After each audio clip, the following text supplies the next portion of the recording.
Shalom YouTube.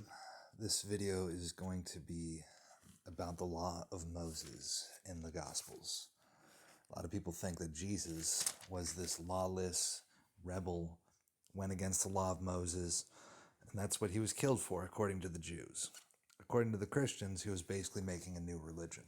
That's not the case at all. What Jesus was doing was, as he says in Matthew chapter 5,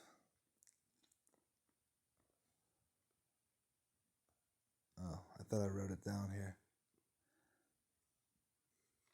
Well, the word is plerosai, I believe, and it basically means to fill, fulfill, complete, and make full. I think not I have come to destroy the law or the prophets. I'm not come to destroy, but to fulfill. And the word here for fulfill, oh, here, I wrote it here. Plerosai, also used in Revelation chapter 6. So let's get into it. So I'm going to be skimming through the Gospels, only reading the parts that have to do with the law of Moses. So Jesus is led away by the Spirit into the wilderness to be tempted by the devil. The tempter comes to him after he's been fasting 40 days, and he says, "If you are the Son of God, command these stones to be made bread." And Jesus said, "It is written, man shall not live by bread alone, but by every word that comes from the mouth of God." And he is quoting Deuteronomy chapter 8, verse 3 from the law of Moses. And then once again, Jesus quotes, "You shall not tempt the Lord your God." And then he says, "You shall worship the Lord your God, and him only shall you serve." So Jesus quotes the law of Moses at the devil 3 times. And the devil flees. So then we get to the Sermon on the Mount. The beginning's really beautiful. "Blessed are the poor in spirit, for theirs is the kingdom of heaven. Blessed are they that mourn, for they shall be comforted." Goes on to say, "Think not I am come to destroy the law or the prophets. I am not come to destroy, but to plerosai," which means to fill, fulfill, complete, and make full. So what we're seeing here is that Jesus is saying, "I have completed the law of Moses with my blood." He's not saying that we can follow a new religion. He's saying that the old religion of Judaism has been completed. "I'm not come to destroy the law or the prophets, but to plerosai, fulfill. Verily I say to you that until heaven and earth passes, one iota or one tittle shall not pass from the law of Moses till all be fulfilled. Whosoever therefore shall break one of these least commandments and shall teach men so, he will be called the least in the kingdom of heaven. But whoever shall do these least commandments and teaches those least commandments, the same shall be called great in the kingdom of heaven. I say to you, except your righteousness exceeds the righteousness of the scribes and the Pharisees, you will not enter into the kingdom of heaven." And he goes on to say about burnt sacrifices. "If you bring your gift, your doron, which is like a gift to God, if you bring your gift to the altar, and there you remember that your brother has something against you, leave your gift before the altar, go your way, first be reconciled to your brother, then come and offer your gift." So clearly this altar, this gift, he's talking about a burnt sacrifice. And I believe that is it for this chapter.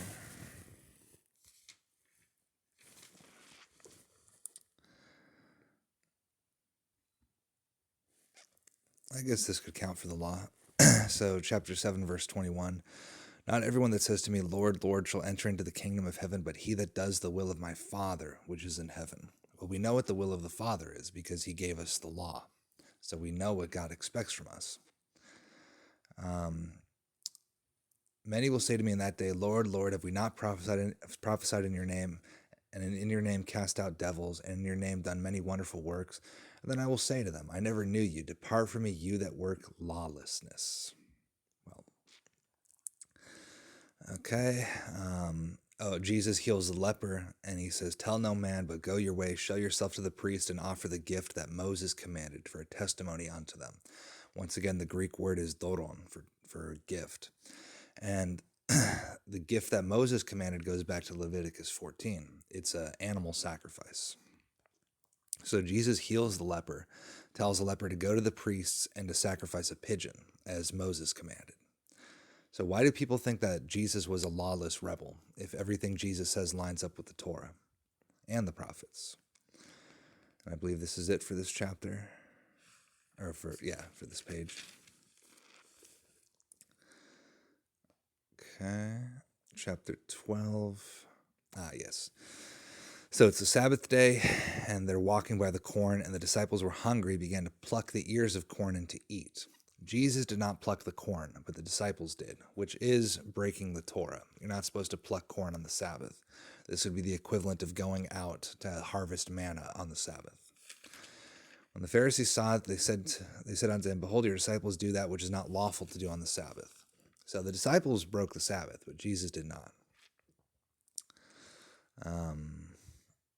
Okay. Oh, here's a verse about lawlessness. So basically it says here that the harvest, the end of the world, the Son of Man shall send forth his angels, and they shall gather out of his kingdom all things that offend and them that do iniquity. But the word for iniquity is actually lawlessness, which is anomian in Greek.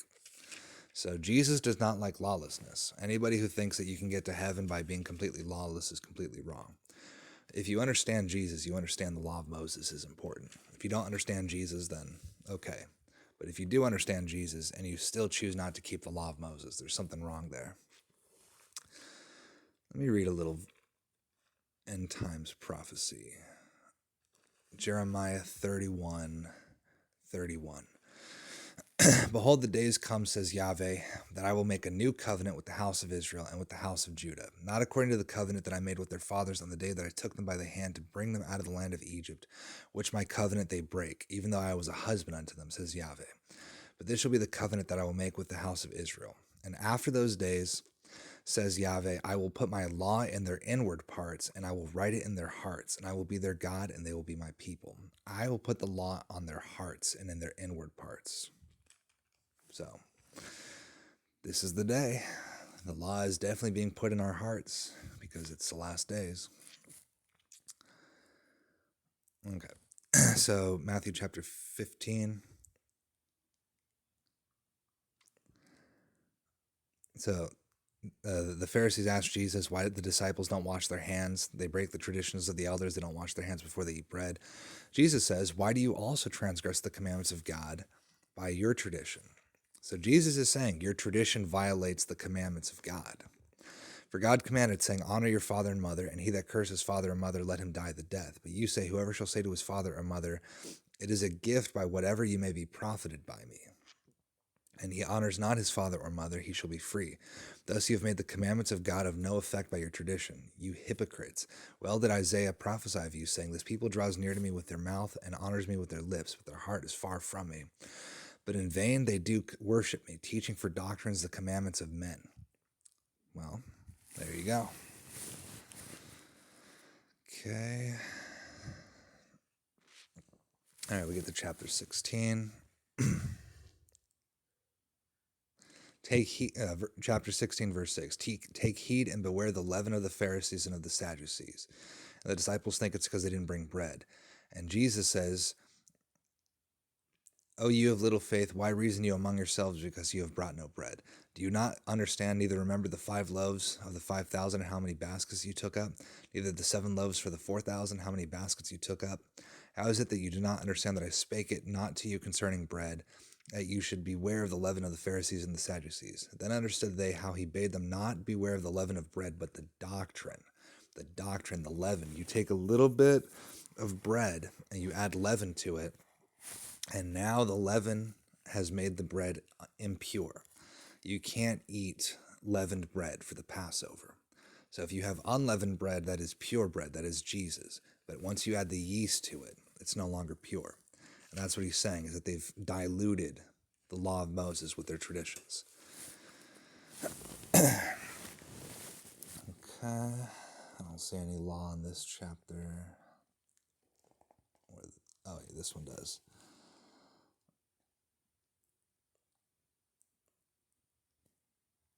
Let's see, where is the law? Okay. Chapter 19, verse 7. So why did Moses command a writing of divorcement to put a wife away? And Jesus said, because of the hardness of your hearts allowed you to put away your wives, but it was not in the beginning so. I say unto you, whoever shall put away his wife except for fornication, and shall marry another, commits adultery. And whoever marries her that is put away does also commit adultery. All right.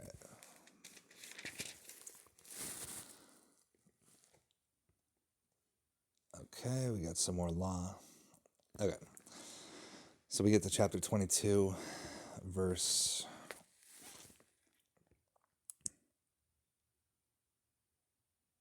17. So some of the Herodians, the disciples of the Herodians, come to Jesus and say, "Is it lawful to give tribute to Caesar or not?" Now, the Torah says, "You shall not curse the ruler of your people, nor curse God." And here they're saying, "Is it lawful to give money to Caesar, taxes to Caesar?" And Jesus says, "Oh, you hypocrites, why do you try to tempt me? Show me the tribute money." And they brought him a denarius. And he said, "Whose image and superscription is this?" And they said, "Caesar's." And Jesus said, "Give to Caesar the things that are Caesar's, and give to God the things that are God's." Okay, and then we get to Matthew 22, verse 35. Then one of them, which was a lawyer, asked him a question, tempting him. Now, I believe the actual translation of tempting is testing, but, this is the old King James, so it's not the best English. Tempting him, saying, "Master, which is the great commandment in the law?" And Jesus said, "You shall love the Lord your God with all your heart, with all your soul, with all your mind." Deuteronomy chapter 6, verse 5. This is the first great commandment, and the second is like unto it. You shall love your neighbor as yourself. Leviticus 19:18. So he's quoting the law of Moses. What's the great commandment? And here he quotes the law of Moses. Love God with all your heart, with all your soul, with all your mind, and love your neighbor as yourself, which is in the law of Moses. And if you love God with all your heart, with all your soul, you're going to make every effort to obey his commandments. Okay, we get to Matthew 23. Now, this is important because a lot of people think Jesus was an enemy of the Pharisees, but Jesus actually gave the Pharisees authority in the sense that the Pharisees understood the law of Moses. And Jesus said, chapter 23, verses 1 through 3. Jesus said to the multitude and to his disciples, "The Pharisees and the scribes sit in Moses' seat. Everything they bid you to observe, that observe and do. But do not go after their works, for they say and do not." So Jesus is saying, if you have questions about the law of Moses, take it up with the scribes and the Pharisees, because they are the authorities on this. But they're also hypocrites. And then he says a few other things about it. He says that they outwardly appear righteous unto men, but inwardly they are full of hypocrisy and lawlessness, and they shut up the kingdom of heaven. Chapter 23 is very good. We get to chapter 24, verse 11. "Many false prophets shall arise and deceive many, and because lawlessness shall abound, the agape love of many will grow cold." Well, agape love means the love we have for God. Basically, most people don't know what love is because they've never felt the love of God. And because of this, because of lawlessness, the agape love will grow cold. "But he that shall endure unto the end, the same shall be saved." So, endure. I think I'm going to break this up into 4 parts. I'm going to do Matthew, and then Mark, then Luke, then John. Okay. Jesus keeps the Passover, which basically means he has to make pilgrimage to Jerusalem. That's the commandment. Every Jew has to go to Jerusalem to keep the Passover. That's why the Pharisees knew to kill him there. And I believe that's it for Matthew. So, yeah. All right. So that'll be it for now. So Jesus absolutely told us to keep the law of Moses. Anybody who follows Jesus also follows Moses. Or rather, the instructions that God gave to Moses. Because Moses was not perfect. Moses made mistakes. Moses argued with God. Moses disobeyed God. And that's why Moses didn't get to go to the promised land. But God chose Moses to give us the law. And the law of Moses is very much a holy law. And if we obey the law of Moses and we obey Christ and we have the blood of Christ, then we are perfected. And the Messianic kingdom is our inheritance. God bless.